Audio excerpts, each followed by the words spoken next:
guys, welcome back to our channel. So in today's video, I will be sharing the top 5 tricks to make better photos using your iPhone, which I learned at the free workshop I attended at Todayatapple in Dubai Mall, Dubai. So make sure you stay till the end of this video to learn that. Oh, and if you're new to my channel, my name is April and I'm a working expat mom living in Dubai with my super cute 3.5-year-old twin boys. I do a lot of mommy related videos in my channel, especially honest product reviews, document my baby's growth, share a lot of tips and tricks about being a mom, and the things that I learned being an expat in Dubai.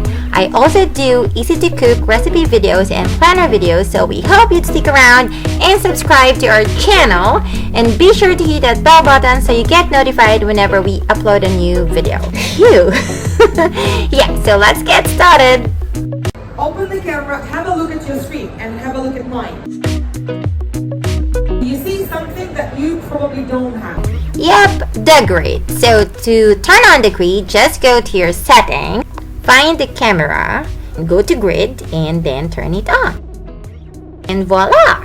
You have your grid on your camera. So why the grid is important? To actually know that your photo is in the middle, or if it's slanted or not slanted, or if it's in the correct, position. So it's really important to have that grid on your phone so you make better quality videos and photos. Guys, this is so freaking hot, but it's a really good experience today at Apple. Yeah, we'll see what comes up next. Okay, now when taking portrait photos, we must put our subject in the center of something. Like we need to find a good angle to put them in. Like in this example, she's taking a photo of the middle of something. So you see it's really nice. Okay, next is a selfie, my personal favorite. So in this photo, this is me, and I put myself at the corner of the lens so then you can see what's happening behind me. Then you'll know what's the story. It means I'm attending a something. So that's why we have to put ourselves at the corner so we can see what's happening behind. Right. If you can't do it anymore, stop the video.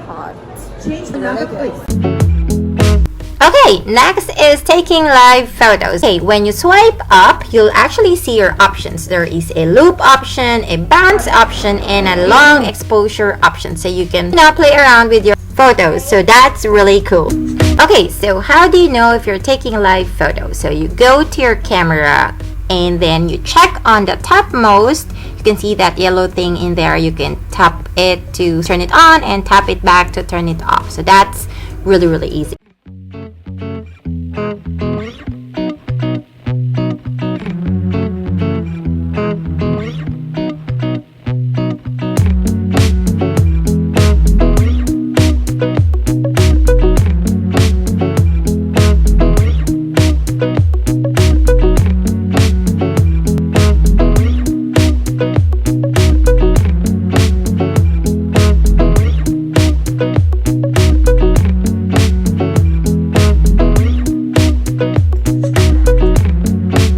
Okay, last and not the least is the panorama or the pano option in our camera. So actually in this panorama shot, I did a shot at my house because I was doing the edits and stuff, and I forgot to take panoramic shot during the during the workshop. So I did take it in my home, and this is how it looks like. Because I have the grid, I have actually a guide on how to make it straight line. So that is what I did. And in this shot, I actually had to move the camera very slowly. But in this shot, actually this was taken in the workshop and she did it really fast. I don't know why, and it did, came out really nice. I'm gonna do it the next time I went to Burj Khalifa, so stay tuned for that.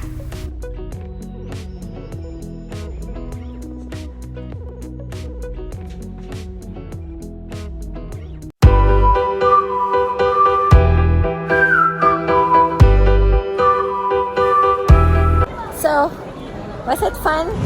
Was it fun or no fun? Whoa, what is that?